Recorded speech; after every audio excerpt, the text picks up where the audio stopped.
अस्सलाम वालेकुम। दुरूद शरीफ पढ़ें।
अगर किसी की शख्सियत का ये हिस्सा है ना कि दिल का तो बड़ा अच्छा है जी, वो जुबान का बस खराब है और दिल का बहुत अच्छा है। और तो बस जुबान का खराब है, बस दिल का बहुत अच्छा है?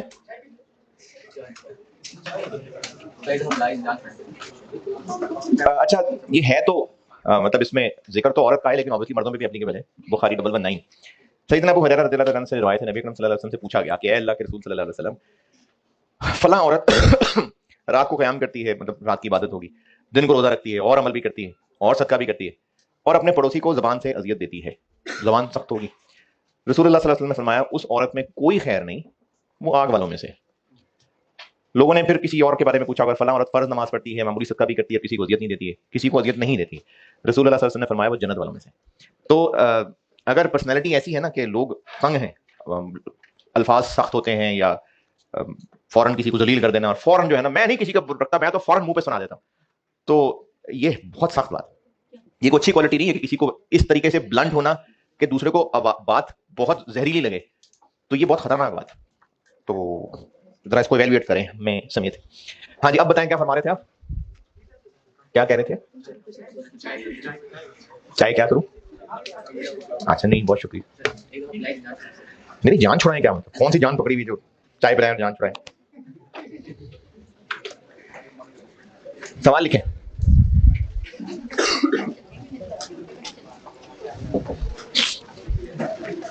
Share capital balance as at share capital balance as at 1st January 23. Share capital balance as at 1st January 23.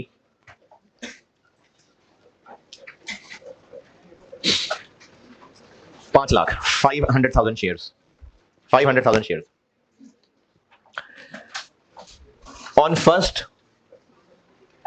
March 23. On 1st March 23. Company made a bonus issue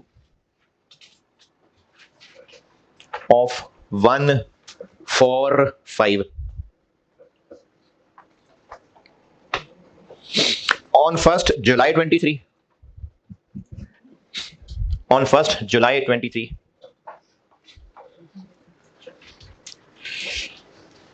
Company issued 120,000 shares. 120,000 shares at full market price. At full market price. On 1st November 23, company made a right issue. Company made a right issue of 20%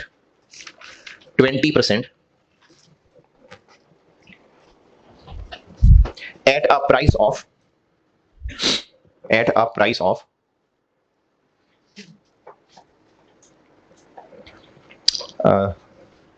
28 रुपए 28 जी each. Market price of shares at that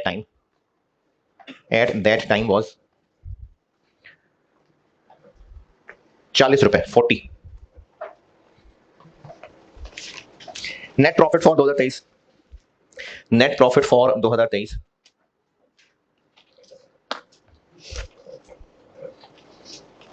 2.5 million 25 lakh.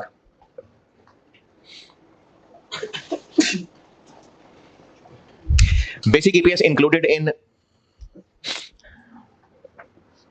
नहीं required नहीं है, अभी सवाल चल रहा है. Basic EPS included in financial statements of 2022 was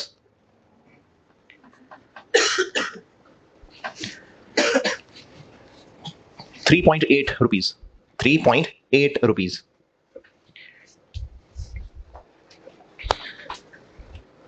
ठीक है, रिक्वायर्ड है आपसे basic EPS to be disclosed in financial statements of 2023. चले करें. टेबल ऑफ वर्किंग में बोनस फैक्टर भी आ जाएगा, राइट फैक्टर भी आ जाएगा. करें.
चलो शुक्रिया।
पता नहीं, देखता हूँ।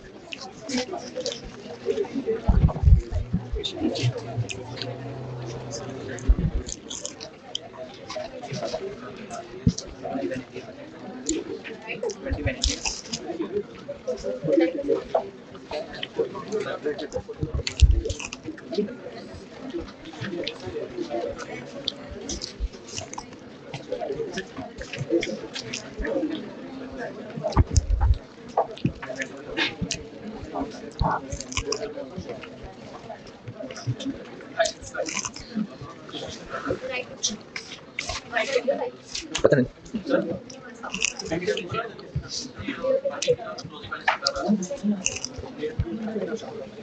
आ सकता है।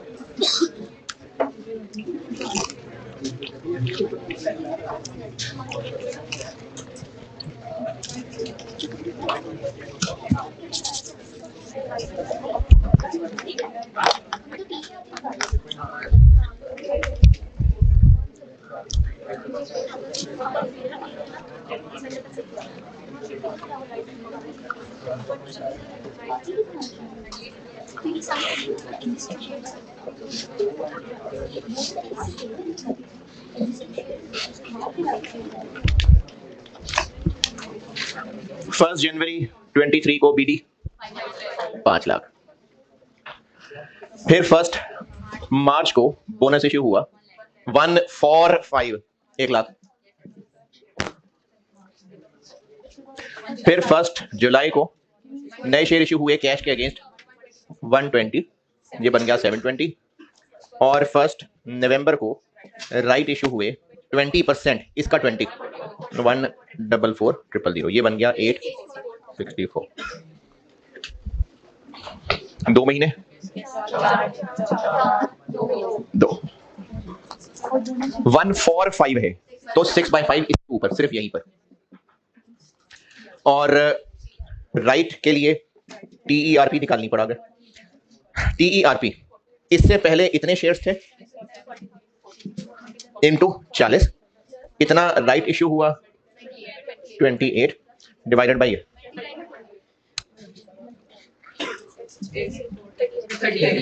38, तो राइट फैक्टर बन गया 40/38 और वो इससे ऊपर सबसे मल्टीप्लाई होगा। खैर कैलकुलेटर को चेक करने दें, बस इसको ही यूज करने। 5 lakh 2/12 6/5 40/38। 6 lakh 4 bye 12 40 bye 38 21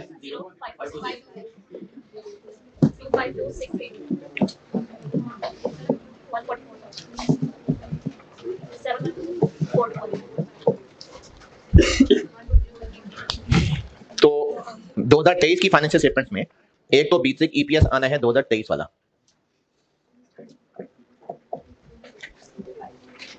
2.5 billion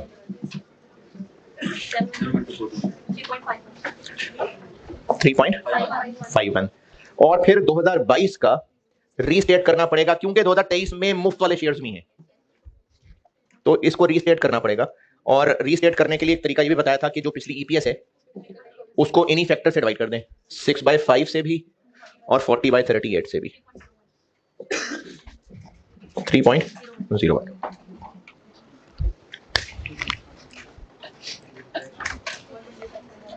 जिस भी साल में बोनस शो होगा साल करना डिस्ट्रीब्यूट बोनस भी और राइट भी, उससे पिछले साल की फिगर को रीसेट करना पड़ेगा। चलिए करते हैं पासवर्ड का सवाल। आप स्प्रिंग 22 पे आए, जिनके पास ये 12th एडिशन है, इसमें होगा ये I33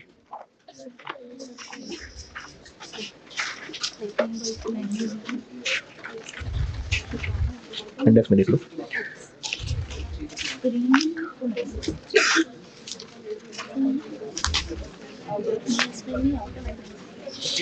पेज 390 पे, पेज 390।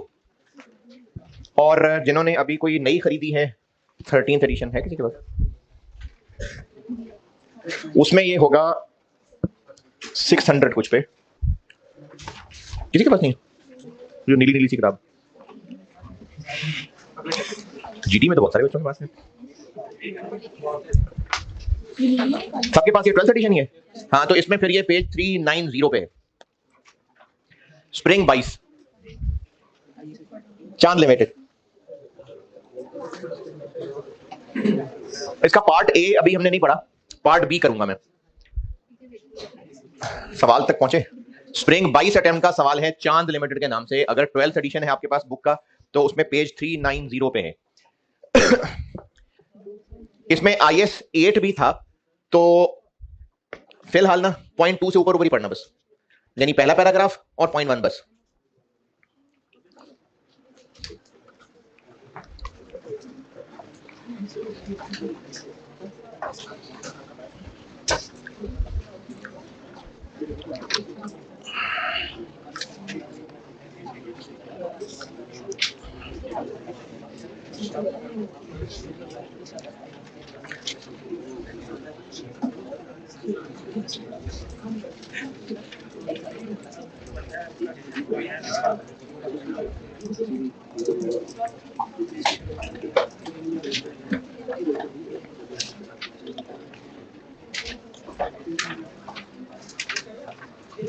पहुंचे सवाल तक कि नहीं?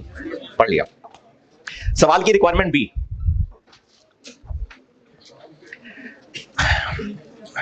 अच्छा, ये पहला सवाल था, इससे पहले सिलेबस में नहीं था, ये स्प्रिंग 22 में आया था सिलेबस में। तो पहले अटेम्प्ट थी, उन्होंने कहा बच्चों को क्या तंग करना है, तो डाइल्यूटेड ईपीएस जो सिखानी है ना मैंने कल से, तो उसका इसमें कुछ था ही नहीं डाटा। तो ये जो आपको बेसिक एंड डाइल्यूटेड ईपीएस पूछा नजर आ रहा है, बेसिक ही है, यानी मैं इसलिए इसको भी सॉल्व कर रहा हूं कि बेसिक ही है। 2021 और 20 दोनों पूछे, और फाइनेंशियल स्टेटमेंट्स, फाइनेंशियल स्टेटमेंट यानी वो स्टेटमेंट प्रॉफिट एंड लॉस लिखा हुआ है, तो दोनों का जिक्र है, यानी प्रॉफिट एंड लॉस 2021 में डिस्क्लोज करने के लिए, और 20 का भी पूछा है। तो क्या पूछ रहे हैं ये? 2020 की ओरिजिनल भी, और जब 2021 की फाइनेंशियल स्टेटमेंट कह रहे हैं, क्योंकि 21 पे बोनस इशू है, तो 21 भी और 20 की रीस्टेटेड भी। ठीक है। अच्छा, इंट्रोडक्शन टू बिजनेस में चूंकि आपने बहुत कुछ पढ़ा होता है, तो ऑथराइज्ड कैपिटल और ये सब पढ़ा हुआ है नहीं है? अच्छा, क्योंकि FR 1 में ये पहले पढ़ाया जाता था, लेकिन फिर ICAP ने बुक रिवाइज की थी पिछली दफा, तो ये उड़ा दिया बुक से, तो इसलिए मेरा ख्याल था कि शायद इंट्रोडक्शन टू बिजनेस में सिखाना होगा। चलिए बता देता हूं मैं ये क्या होता है। सवाल पढ़ ले तो मैं करूं बोर्ड पे। पढ़ लिया। जब कंपनी बननी होती है ना, तो SECP का नाम तो इंट्रोडक्शन टू बिजनेस में सुना ही होगा। सिक्योरिटीज है। हाँ। तो जब कुछ लोगों ने कंपनी बनानी है और उसके लिए वो अप्लाई करेंगे, सब फॉर्म जो भी भरेंगे, तो ये बताएंगे कि हम कितनी बड़ी कंपनी बनाना चाहते हैं, उसका कैपिटल कितना होगा, और फिर उनको कंपनी बनाने की इजाजत मिल जाती है। तो जितना उस इजाजतनामे पे, जितना उस फॉर्म पे उन्होंने कैपिटल कहा होता है, उसको कहते हैं ऑथोराइज्ड कैपिटल, कि इतने कैपिटल तक की इजाजत है। इसकी कोई एंट्री नहीं होती, ये तो बस सिर्फ इंफॉर्मेशन है कि कंपनी बनी है और इस इजाजत के साथ बनी है कि हम इतने कैपिटल की कंपनी बनना चाहते हैं। एंट्री कब होगी? जब वो शेयर वाकई इशू करेंगे, तो इशूड शेयर्स की एंट्रीज होती हैं, ऑथोराइज्ड की नहीं होती हैं। तो ये जो पहले लाइन के अंदर ऑथोराइज्ड कैपिटल का वर्ड नजर आ रहा है, इसकी एंट्री नहीं होगी कोई, ये सिर्फ एक इंफॉर्मेशन होती है। चले, 2020 पहला साल है, कंपनी बनी थी, तो 20 का सवाल भी, ओरिजिनल वाली ईपीएस भी निकालनी है, और 21 में बोनस इशू, राइट इशू हो रहा है, तो इसलिए 20 को रीस्टेट भी करना पड़ेगा।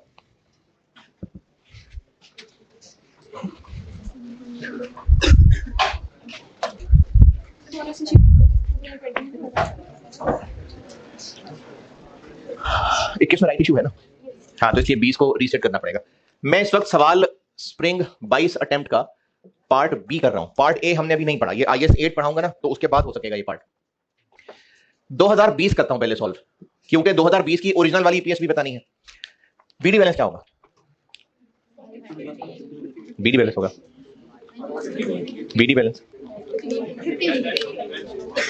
बीडी बैलेंस होगा, वो बीडी कुछ भी नहीं होगा ना भाई। 2020 में कंपनी बन रही है, तो बीडी किस बात का? बीडी नहीं है, कंपनी पहली दफा शेयर का इशू कर रही है 1 मार्च, तो बीडी नहीं है इसमें, 1 मार्च से ही ये वर्किंग शुरू होगी। कितने शेयर इशू कर रही है? 20।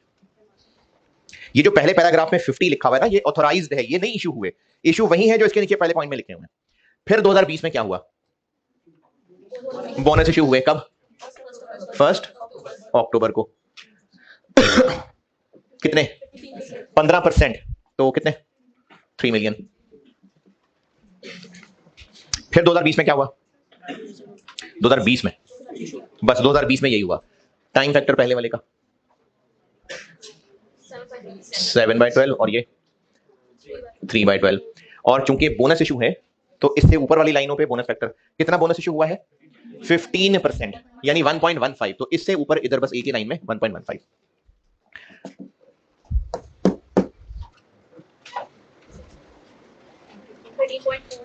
13.42, 5.75। तो 2020 की जब ईपीएस निकालनी थी 19.17।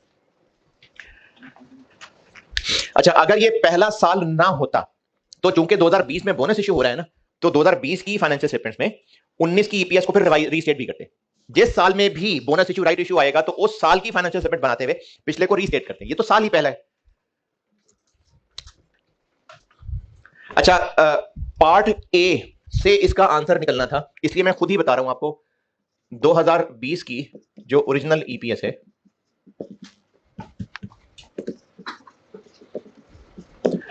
पैट था 48 मिलियन, 48 था, बस था 48, डिवाइडेड बाय 19.17 मिलियन, 2.50।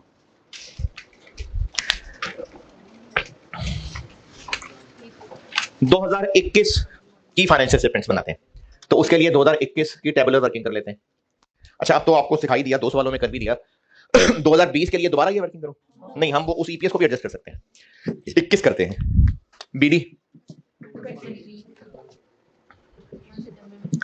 23, फिर क्या हुआ? 1 सितंबर, राइट इशू हुए 40%, तो 40% बने 9.2, 32.2, और 21 में क्या हुआ? बस महीने 8, 4। बोनस फैक्टर कुछ नहीं है, राइट फैक्टर TERP निकाल लेते हैं। उस वक्त कितने शेयर्स थे पहले? 23। एक कितने का था? 33, प्लस राइट शेयर कितने इशू हुए? 9.2। एक कितने का? एक कितने का? एक कितने का?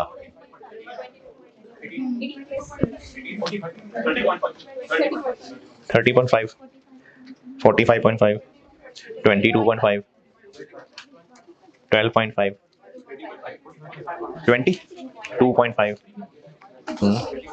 45.5। ये जो प्रीमियम और डिस्काउंट के वर्ड्स होते हैं ये किससे कंपेयर करके होते हैं? फेस वैल्यू से। फेस वैल्यू कितनी है? फेस वैल्यू अगर किसी को 18 नजर आ रही है तो ये जुज़ाती आंसर है। ये किसने कहा है कि पहली दफा जब शेयर इशू किए थे वो फेस वैल्यू पे किए थे? ये किसने कहा है? जो पहली दफा शेयर इशू किए थे वो कहां लिखा है कि फेस वैल्यू पे किए थे? बस 18 रुपए पे किए थे। फेस वैल्यू फिर किधर है? पहली लाइन में लिखा हुआ है कि ऑथोराइज्ड कैपिटल था 500 मिलियन रुपीस, 50 मिलियन शेयर्स, तो 10 का एक है, तो 10 फेस वैल्यू है और 12.5 प्रीमियम, तो 22.5 डिवाइडेड बाय 32 पॉइंट जी 30, तो राइट फैक्टर बन गया 33 डिवाइडेड बाय 30 और इससे ऊपर बस 33/30, ये 22.5 ओके। 16.87 73 27.60।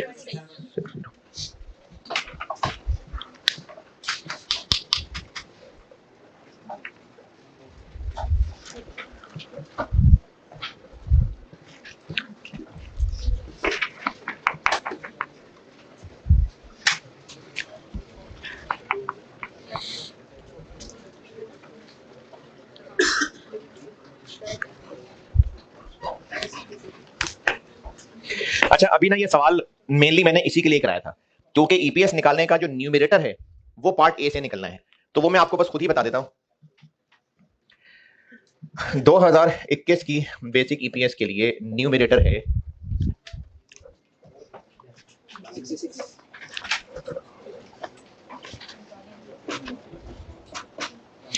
63.8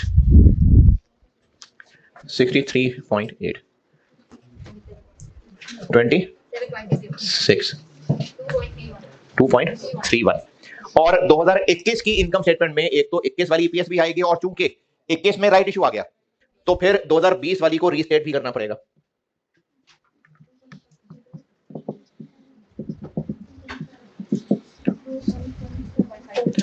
नहीं, जब हम पार्ट ए कर लेंगे ना, जब आप आईएस 8 पढ़ लेंगे तो फिर ये आंसर निकल आएगा और इसका न्यूमरेटर है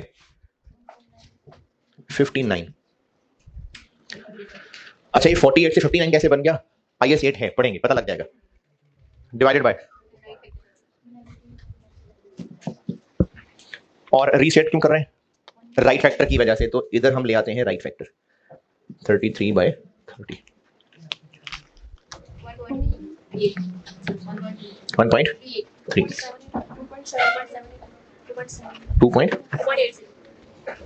2.8। अच्छा अभी इस सारे सवाल की सारी वर्किंग छोड़ के इस बहस में को पढ़ जाएंगे 59 कैसे आया, मैंने नहीं पढ़ाया अभी। ये आईएस 8 का सवाल था पार्ट ए, ये उससे निकलेगा। ये 48, 63, 59 ये पार्ट ए सॉल्व करके निकलेगा। अभी मैंने आपको सिर्फ ये डिनोमिनेटर की प्रैक्टिस के लिए सवाल कराया। चले और करते हैं फास्ट करता। इसमें बताइए कुछ पूछना है तो ये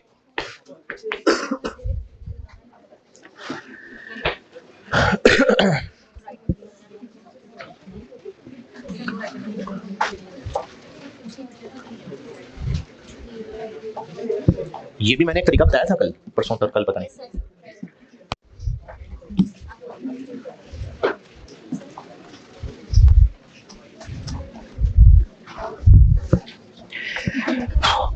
अच्छा एक आईएस है IFRS 5 और वो है CFA 1 में। उसमें ये होता है कि अगर किसी कंपनी का कोई ब्रांच कोई division for the year close हो गया हो, जैसे किसी कंपनी का इनकम स्टेटमेंट में नेट प्रॉफिट आ रहा था 240 मिलियन, इस कंपनी की बहुत सारी ब्रांचेस थी, बहुत सारे डिवीजन थे और फॉर द ईयर मतलब इस साल में ना एक डिवीजन क्लोज हो गया, तो उससे भी कुछ ना कुछ कमाया होगा। अगले साल मोस्ट प्रोबेबली प्रॉफिट इतना ही होगा बिजनेस का या कम होगा? क्यों? एक ब्रांच ही बंद हो गई है। इस साल वो थी, उससे भी कमाया हुआ इसके अंदर आ रहा है, लेकिन अगले साल मोस्ट प्रोबेबली इससे कम होगा। तो IFRS 5 CFA 1 में वो ये कहता है कि कंपनी को ना अलग से कोई नोट बना के इस 240 का ब्रेकअप बताना चाहिए कि कंपनी ने इस साल अगर 240 कमाया तो इसमें उस बंद हुई ब्रांच से कितना था। मिसाल के तौर पे 20 मिलियन, तो बाकी रिमेनिंग बिजनेस से कमाया होगा।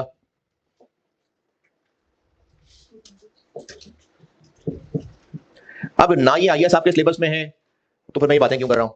IAS 33 कहता है, IAS 33 कि अगर किसी बिजनेस ने अपना कोई डिवीजन बंद किया है और IFRS 5 के कहने की वजह से वो अपना प्रॉफिट तोड़ के बता ही रहा है, तो EPS भी तोड़ के बताएं, यानी इसकी EPS अलग बताएं, इसकी EPS अलग बताएं।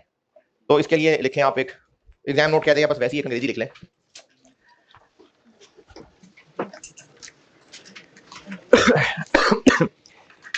EPS shall be separately calculated. EPS shall be separately calculated for discontinued operations and continuing operations. यही जो यहां लिखा हुआ। EPS इन दोनों के लिए अलग अलग बतानी होती है, डिसकंटिन्यूड ऑपरेशन के लिए और कंटिन्यूइंग ऑपरेशन के लिए।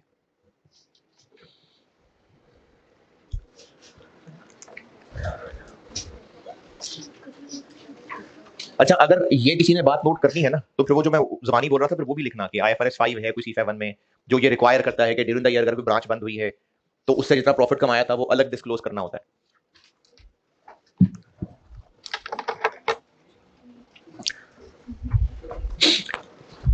IAS 33 के क्वेश्चंस में एक होगा,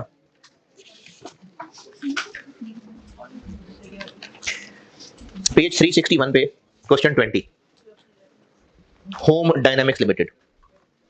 करता हूं बोर्ड पे, स्प्रिंग 17, ये उस दौर में ना FAR 2 में होता था, तो ये FAR 2 का सवाल है।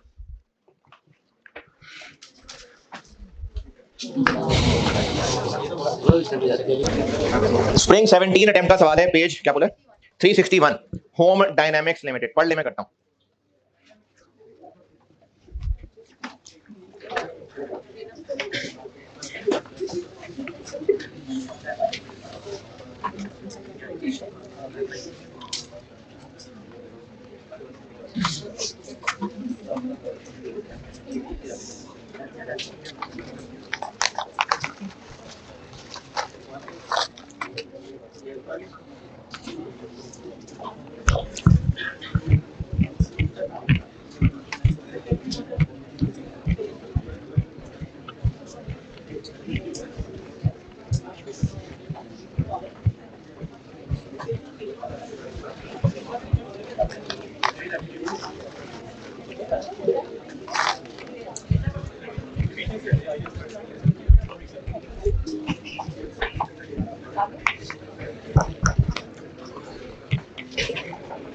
कुछ हंसती मुस्कुराती शक्लें देख के लग नहीं रहा कि सवाल पढ़ रहे हैं।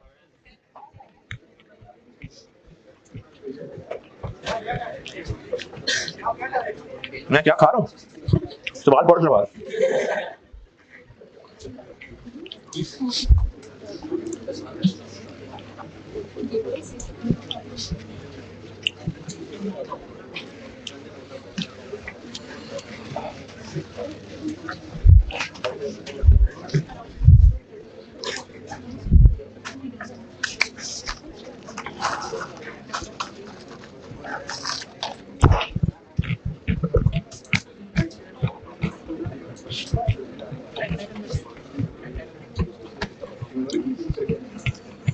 मेरे से रिक्वायर्ड मैं करता हूँ।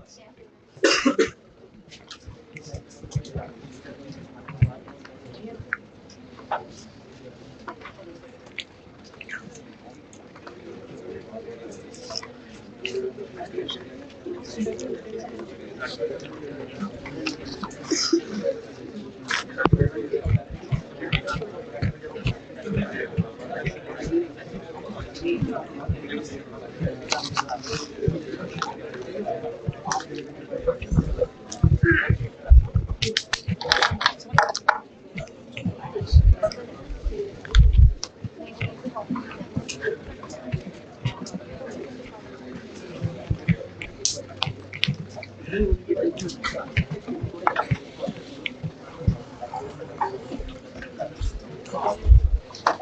पढ़ रहे थे तो पढ़ लिया होगा।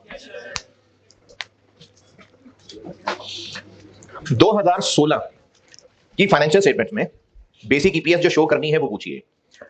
2016 में कोई राइट इशू बोनस इशू हो रहा है? बिल्कुल हो रहा है। तो इसका मतलब है 15 को रीसेट करना पड़ेगा, है ना? जरूर करते, है ही नहीं डाटा, तो रीसेट का मसला खत्म। तो सिर्फ 2016 की बेसिक ईपीएस करनी है कैलकुलेट। कर लेते हैं पहले शेयर्स की वर्किंग।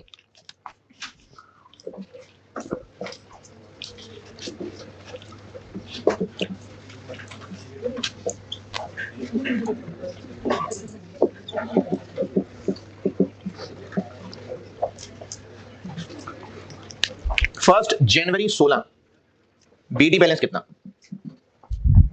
1 जनवरी 16 जी, क्या हो गया? तो अब क्यों ख्याल आया?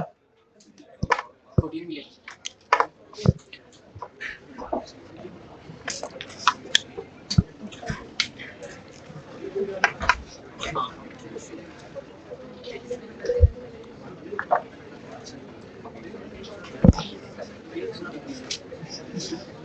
हो गई ऑन ये वाली?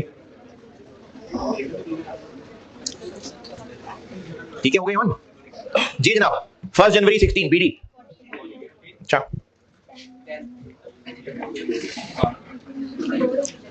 14 से एकदम से 10 पे इतनी जल्दी?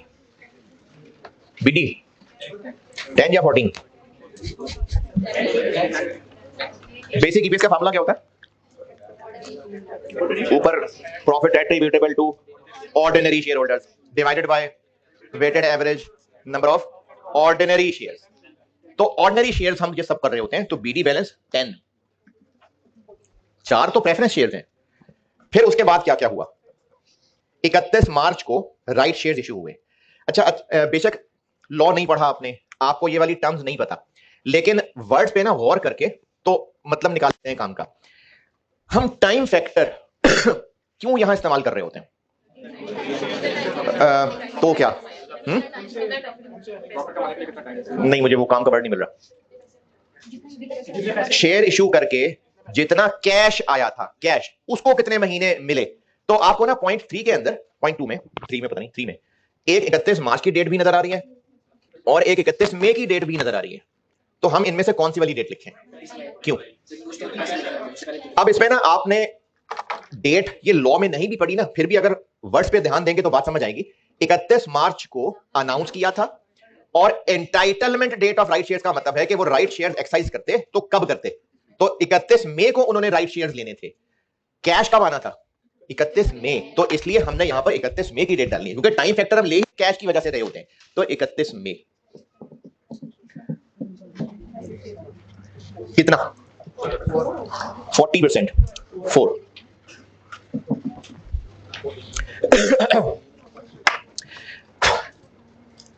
ये 31 मई वाली बात ओके। पॉइंट नंबर 4, 2 अगस्त को बोनस इशू हुआ और हम तो महीनों में चल रहे होते हैं, इतना नहीं टची होता है। एग्जामिनर के दिनों में चला जाए तो आप 2 अगस्त को तो 2 अगस्त आगे तो 29 दिन करने पड़ेंगे। अब 1 अगस्त ही है, बस अगस्त का शुरू ही है। इसमें बोनस इशू अनाउंस हुआ, लेकिन एंटाइटलमेंट 31 अगस्त की है। अच्छा, इसमें तो पैसे नहीं आ रहे होते, तो इसमें तो वो पैसों वाला मसला तो नहीं रही ना बात। लेकिन बोनस इशू मुफ्त के सही, लेकिन हो तो इशू रहे ना। तो ये इशू 2 अगस्त को नहीं हो रहे, ये इशू हो रहे हैं 31 अगस्त को। तो इसलिए इनके साथ भी हम डेट 31 अगस्त लिखेंगे। यहां पर मैंने टाइम फैक्टर वाली लॉजिक इसलिए नहीं समझाई कि यहां तो कैश नहीं आ रहा ना, लेकिन शेयर तो 31 अगस्त को इशू हो रहे हैं। तो 2 अगस्त को इन्होंने अनाउंस किया था और फिर इन लोगों को शेयर 31 अगस्त को जाके एंटाइटलमेंट, यानी जब ये शेयर्स ले सकते हैं, तो इसकी डेट भी हम 31 अगस्त लिखेंगे। और 31 अगस्त पे bonus issue number of shares कितने बने? 2.8। उसके बाद फर्स्ट स्टेप 17 लिखूं? नहीं, हम तो 2016 का सवाल कर रहे हैं, तो वो तो बस 16 खत्म हो गया। तो टाइम फैक्टर बन गया 5/12, 3/12, 4/12। बोनस फैक्टर 20% था, तो इससे ऊपर 1.2। और राइट फैक्टर TRP निकाल लेते हैं। जब राइट शेयर इशू हुए उससे पहले थे 10 और एक कितने का था? 28 के 32, 28 या 32। हम लोग राइट की लाइन किस दिन की लिख रहे हैं? 31 में एंटाइटलमेंट डेट। तो मार्केट प्राइस 31 मार्च को 28 थी, 31 मई को 32 थी, तो 32 प्लस राइट शेयर्स हो रहे हैं 4 और एक कितने का? 25 डिवाइडेड बाय 14 33 तो राइट फैक्टर बन गया और ये सिर्फ पहली लाइन में आ जाएगा 32/30। अच्छा अभी इधर आंसर नहीं निकालना। अभी यहाँ आखिरी कॉलम नहीं कैलकुलेट करना। आप अंग्रेजी में ये एंटाइटलमेंट डेट वाला पॉइंट दोबारा तसल्ली कर लें और ये जो मैंने TRP निकाली है इसमें कोई परेशानी है बेटे तो बताइए।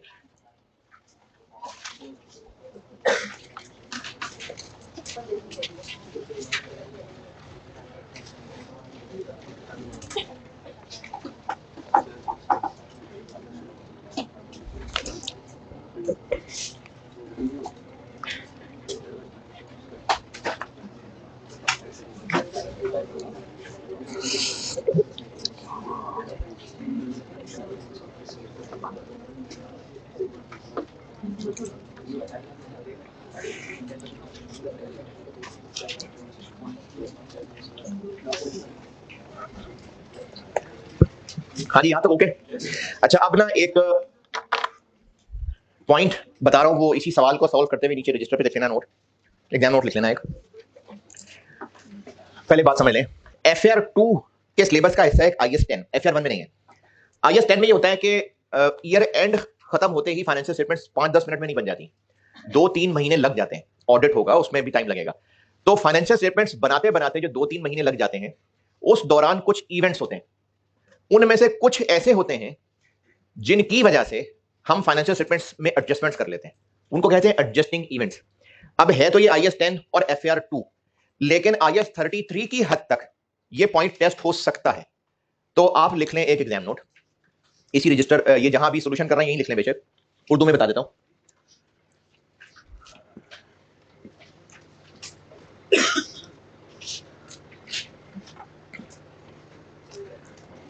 अगर IS10 फेज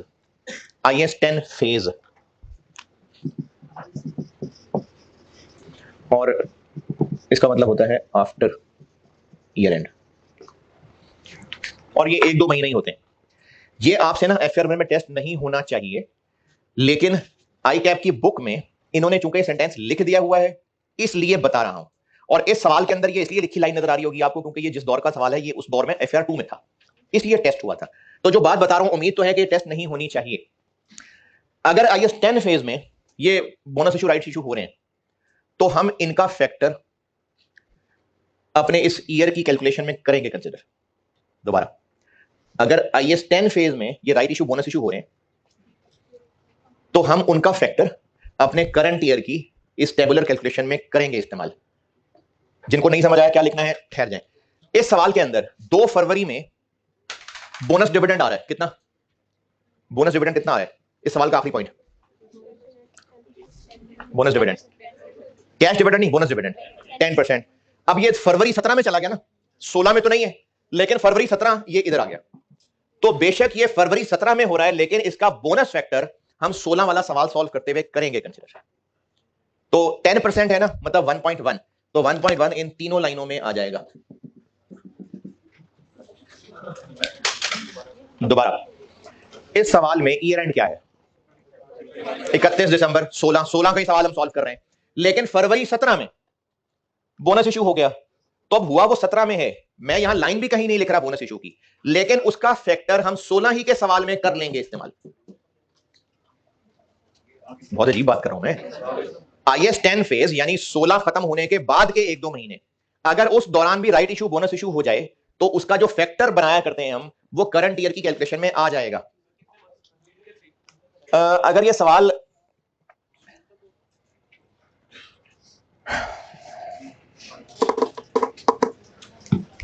दफा करें यार, दफा करें, क्योंकि IS 10 है, इसमें मैं आपको बता भी नहीं सकता कि कब तक IS 10 फेस चलता है, नहीं होगा इंशाल्लाह, ये वाला पॉइंट है।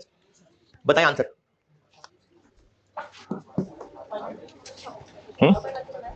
नहीं 1.1 के साथ 5.87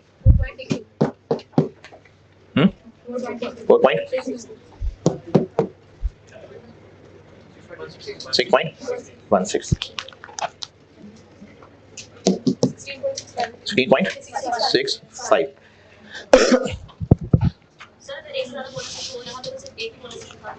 इंशाल्लाह नहीं होगा, दफा करें इस बात को। ये आ गया डिनोमिनेटर, बस खत्म हो गया सवाल। ये डिनोमिनेटर आ गया। न्यूमरेटर, ऊपर वाले टेबल में आपको कंटिन्यूइंग और डिसकंटिन्यूड ऑपरेशंस, ये दोनों लाइनें लिखी मिल गई। तो इसका मतलब है बेसिक ईपीएस हमने 2 निकालनी है, कंटिन्यूइंग के लिए अलग और डिसकंटिन्यूड के लिए अलग।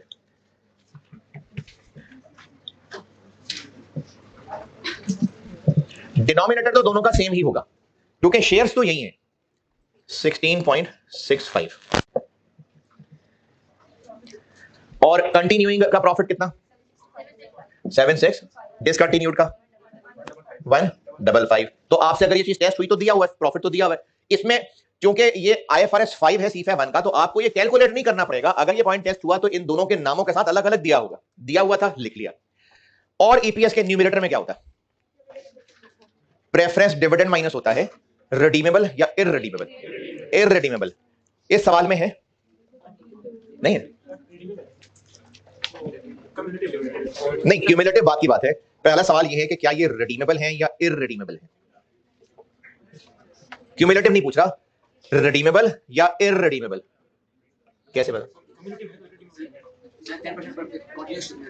है? वर्ड क्यूमुलेटिव कैसे कोई ताल्लुक नहीं है, उसके अलावा बताएं कैसे पता रिडीमेबल है कि इररिडीमेबल है, कैसे पता ये लाजमी मिलता ही होता है। नहीं सॉरी, मैंने जुगलाई सही बोला। कैसे पता कि ये रिडीमेबल है कि इररिडीमेबल है? डिविडेंड दोनों को मिलना होता है, इतनी लंबी साइंस की जरूरत ही नहीं है। रिडीमेबल है या इररिडीमेबल है कैसे पता? अच्छा चले, मैं कहता हूं इररिडीमेबल है, कैसे? इररिडीमेबल है लेकिन कैसे? किसी को नहीं है?